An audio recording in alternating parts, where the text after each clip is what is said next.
Hello, and thank you for joining us. My name is Jackie Cuyvers. I'm CEO of Convosphere, and today I'm joined by our account director, Hannah Humpherson, and our head of APAC Insights, Abhinab Bhanja. And today we're going to discuss social listening in emerging markets and give you some ideas of what you need to know when doing social listening and developing social insights in these different markets. Hannah Humpherson and our head of APAC. And also, we will be sharing a link at the end of our LinkedIn Live, which has a white paper on this subject. So we're going to chat for about 15-20 minutes. If you have any questions, certainly let us know. We'd be happy to answer those. But we're going to take you through some of our thoughts and insights for these emerging markets and why we at Convosphere kind of take our human-led approach to social listening carefully, because understanding the cultural context as well as the language nuances is really, really, really important when you're trying to develop actionable insights and recommendations. So, Hannah, Abhinab, thanks for joining me both today. I was hoping you could share what should brands be aware of when trying to better understand people and segments in India, Africa, and some of those emerging markets. Okay. Thanks, Jackie, for the quick introduction. And I think this is a very interesting topic to both of us and quite close to my heart as well. Okay, so to start with, in India, there is a lot of cultural nuances and regional differences that come into play, and this is particularly something that the brand needs to kind of be aware of.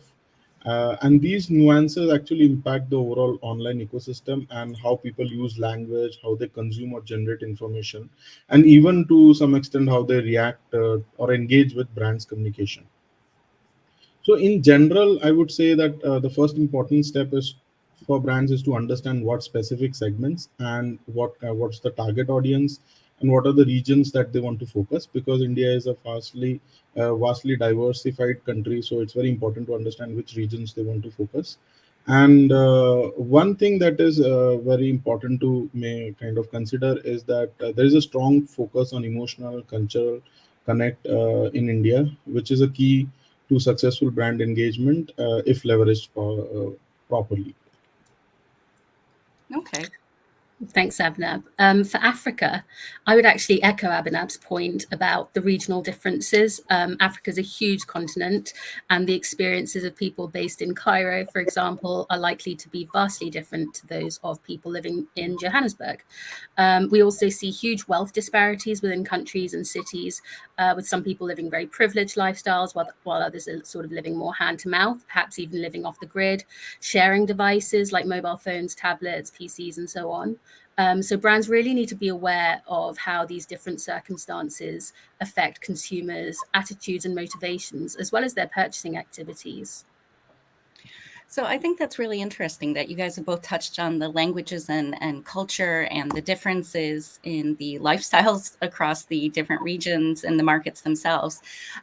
So our focus has always been on delivering the insights using the native language and the local kind of cultural context. It's interesting that we went from 75 languages as a team to over 100, just purely based on these emerging markets in the last year. So in addition to all of those language differences, cultural differences, how is social media used differently in these different markets? Okay. So to pitch in for India, I think there has been a significant increase in the access to internet and smartphone over the last few years.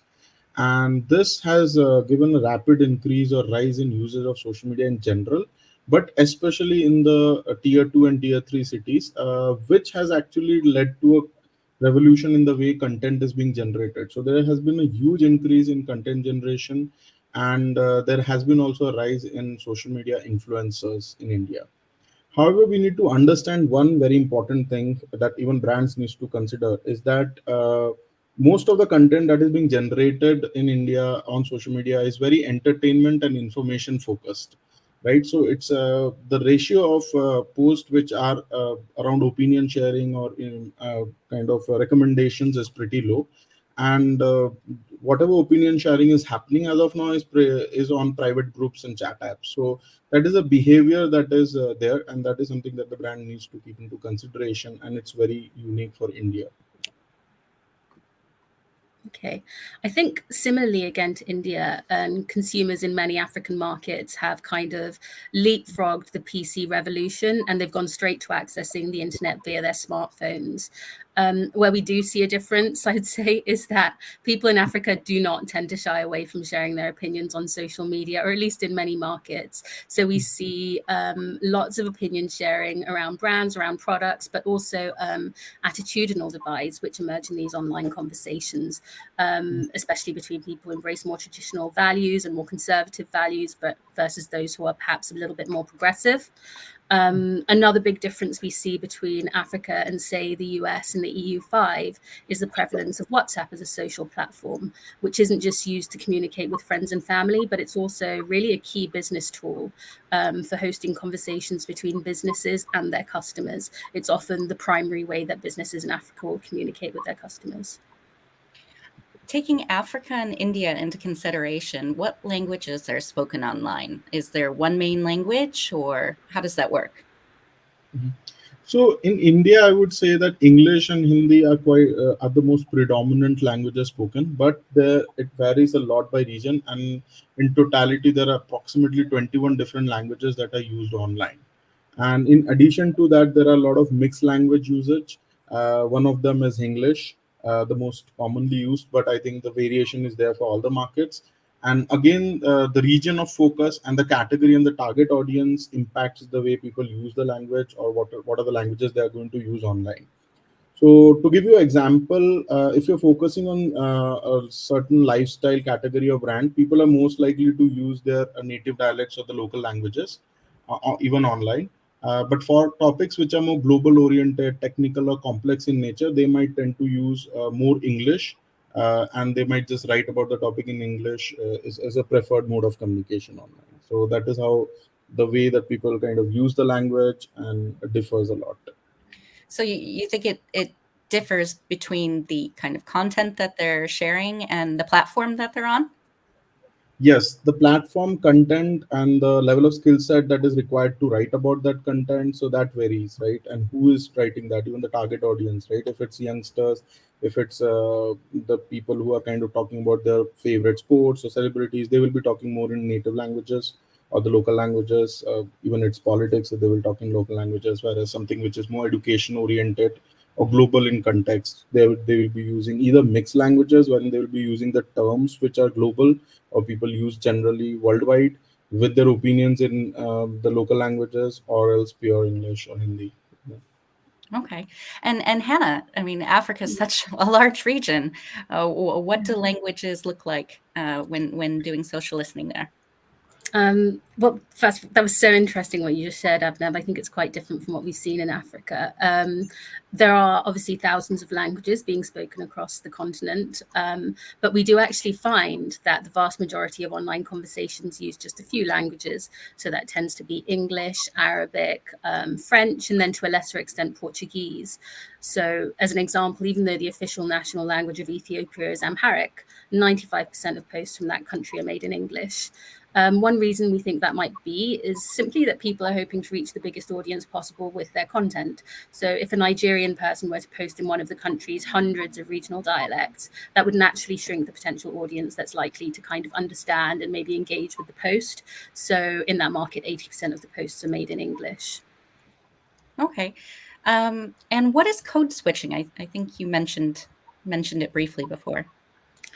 Yeah, I think lots of us might be more familiar with the sort of casual online use of the term code switching, which is used to kind of indicate how people change their communication styles depending on who they're actually talking to. But what it really means code switching is indicating kind of the mixing and the combination of different languages while a person's speaking or writing. So in Kenya, for example, around a third of social media posts contain more than one language. And that could be a sentence in Swahili followed by a sentence in English, or it could be a sentence in English that pulls in Swahili words here and there as needed. The ways that the language use is evolving in Africa, especially online, are really very nuanced, and they vary quite a lot from market to market. I mean, that must be quite the challenge. If it's even within one market or even one post, you're switching languages, you're switching dialects, you're mixing things up. How do you still manage to kind of overcome those barriers and gather the data and generate your insights? Great question. So there's two key things that we try and bear in mind when it comes to that. Firstly, you kind of need to make sure that there are people on the project teams that have a really full native level understanding of the languages being used on the ground in each market. Ideally, these people will also be placed in the market so that they can kind of track the evolution of the languages and cultural nuances in real time. So they'll have knowledge even of unofficial languages like Sepitori in South Africa or Sheng in Kenya, which have kind of evolved through code switching and evolving sort of cultural trends. So you really need to have those people involved, because an intellectual understanding of language means that so much is being missed if you don't have that native nuance. And then secondly, I'd say that brands really need to make sure that their Boolean queries and keyword searches that are being used on social listening tools are really being constructed in a way that allows them to capture the conversations that do contain code switching and emerging languages, rather than the approach which is sometimes used today, which is sort of centers on building individual separate searches for each language. You need to make sure that your keywords, like your search structure, allows for the use of multiple languages in a single post. That's really interesting. And I imagine that the language and uh, inside jokes or the ways that people refer to things must change frequently too. So you can't just set your query and forget it and let it run, that you'd have to take those cultural shifts and changes and conversational changes into account for these queries. 100%. So even our insights director, Alice, has commented to me a few times, she's obviously Italian, but she's not lived there for many years now. So although she's fluent and there's a lot about the culture she does understand, she wouldn't be the person to sort of build a Boolean search for Italian or to conduct necessarily analysis, especially when you're looking at maybe Gen Z conversation and so on, because she's not based in the market. She doesn't necessarily have that level of understanding anymore. Yeah, yeah. Well, I would be the same for the US. I haven't lived there in over a decade. So I think you have to have the type of cultural relevancy to be able to kind of go on a game show and win, and open up like a People magazine or something and actually understand who all the people are. I just don't have that level of kind of cultural knowledge about the States anymore. So Yeah. given these challenges, Abhinab, do you have any suggestions on how analysts can best work with social listening platforms to, account for some of these challenges in the markets? Yeah, so I think the first thing is that choosing the right platforms, because especially in case of India, right? So as I told you, there are almost more than 21 languages that are being used online. So we need to make sure that the platforms are good enough to capture those languages. That's first thing. Second is the platform are good enough to understand the what are the languages being used, because similar to Africa and India, also the scenario is quite similar, wherein people are using multiple languages within one post itself, right? So they're probably using the English keywords but writing the rest of the post in their native language. So it's very important for the platforms to understand that what languages people are using and how it's getting categorized. Then the third point I think is the one that already Hannah has raised, that it's very important for the analyst to set up the queries and the logics pretty well.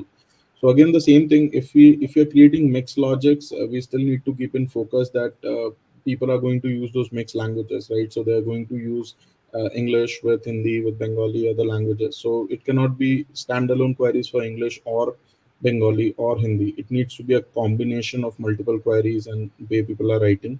So that needs to be kept in focus. Another thing which is particularly interesting in India is that people use the same term in so they might be using English terms for certain brands, whereas they might be using local variations of it for certain products, right? Because because how it is used, right? Sometimes the local variations are just too tough to pronounce or write, like they're tongue twisters. So in that case, we will not be using those on social media, because that's far more easier to use the English variation of that term, right?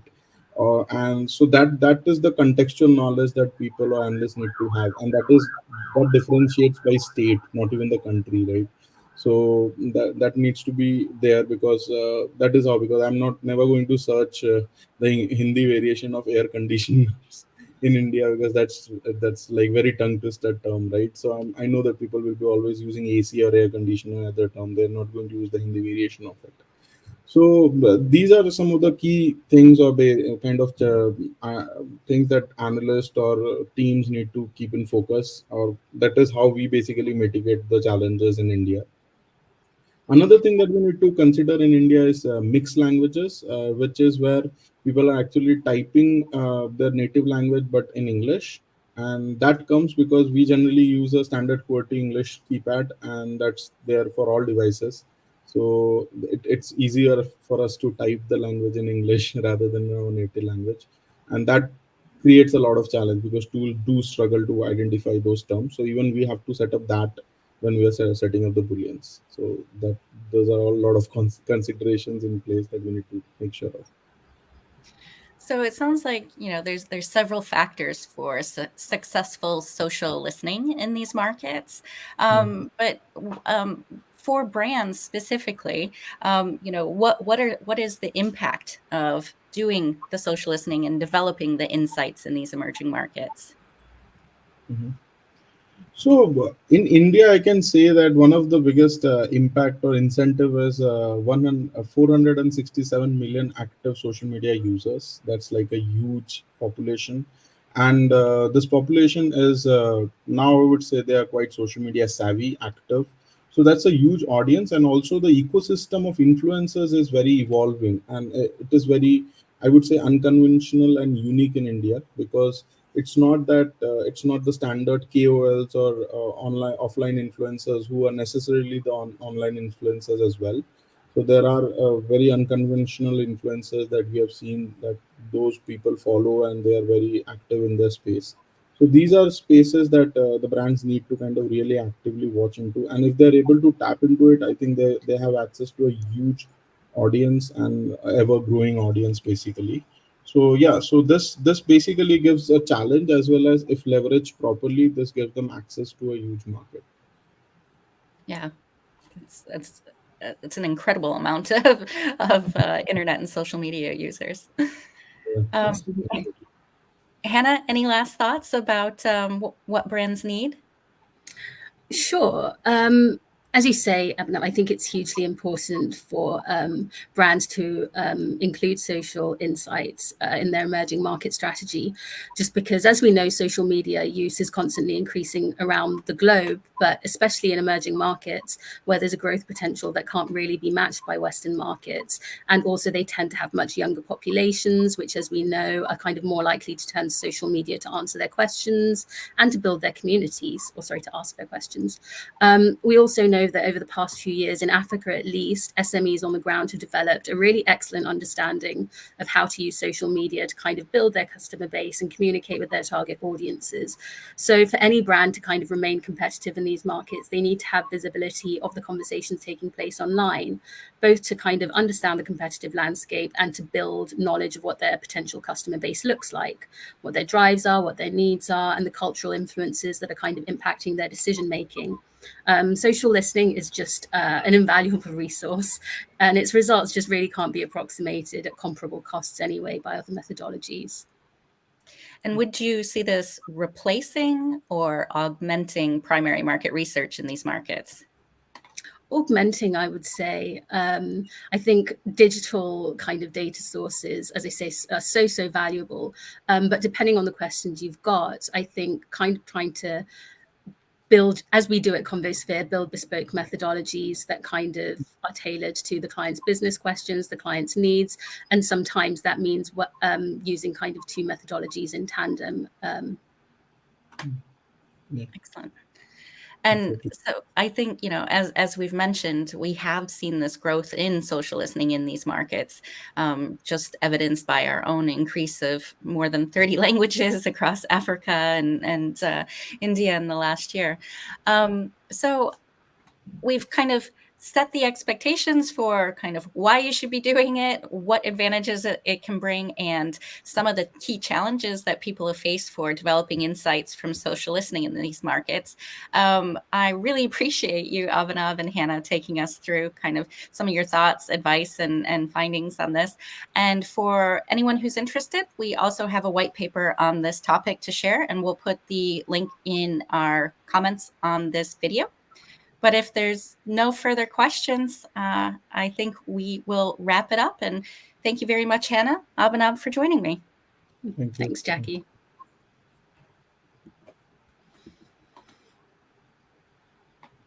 Oh, I see we have a couple questions. We'll go a minute longer. So let's see. How would a brand go about exploring those markets without the help of a local analyst? Is it even possible? I'll start from a kind of think from the perspective of Africa as a market I probably know more about. I would say, unfortunately, that would be ill-advised, even though, as you said, there are sort of English, Arabic, French. These are languages that are used globally, and they're the languages that are used most on African kind of social media. The cultural nuances and the way that these languages are used really does vary so much across the continent, and you couldn't expect kind of a UK English speaker to kind of understand Nigerian pidgin, for example, and what kind of those words mean when used in combination with English. It would just be too big an ask. You could do it, of course, but the insights that you would draw from this analysis would be nowhere near as rich. Yeah, so I think for India also it's quite similar. I know that some brands and some companies do some research considering only English as a language for India, because that is probably what they're getting through the tools and platforms. But again, that's like a very high bird's eye view into stuffs, right? So it's not actually taking into account the nuances and the actual insight that we can potentially get if we deep dive further, right? So obviously doing those global studies will help the brands understand how big the potential is, but if they want to focus on specifically this emerging markets, I think there needs to be more focused strategies that needs to be employed. So we've also had a question about the different messenger apps. So while most of the social listening tools that are available don't have access to one-to-one messages between individuals, are either of you able to share any information about some popular messaging tools in those markets? Sure. So are there any preferences in terms of using messages? Most used message. So definitely WhatsApp in Africa would be the most used messaging platform. It's incredibly popular in some markets. It's the most used form of social media, like even above sort of Facebook and Instagram. In terms of monitoring those conversations, as you say, it can pose some challenges. And I think if you wanted to look at WhatsApp conversations specifically or understand how it was being used, the topics being discussed there and so on, that would be one of those instances where we probably would want to bring in another methodology alongside social listening. So we can sort of look at self-reported behaviors on social listening, and then perhaps bring in a primary piece that would help us to understand the topics and that are being discussed on WhatsApp and the ways that people are using WhatsApp in the specific markets. Yeah. So in India also, I think WhatsApp is the biggest and most commonly used app. So there are people who are using Telegram and those other apps, but that's not very popular. I think WhatsApp is being used like across different generations, like all the age groups. People are using WhatsApp, right? So that's quite popular in terms of messaging. Yeah, that's the one. But yeah, the challenge is that it's difficult to monitor. Obviously, it's not possible to monitor WhatsApp, right, due to the format of it as being a private chat. Yeah. Awesome. Well, thanks for staying back a few minutes to answer those questions that we got from the audience. And thanks to all of the individuals who joined us and tuned in. And Moa, thank you for sharing the link to our free white paper. So definitely take a read of, unlocking opportunities in emerging markets with social insights. It's more on the information that we've shared here today. So thank you very much. Thank you. Thank you.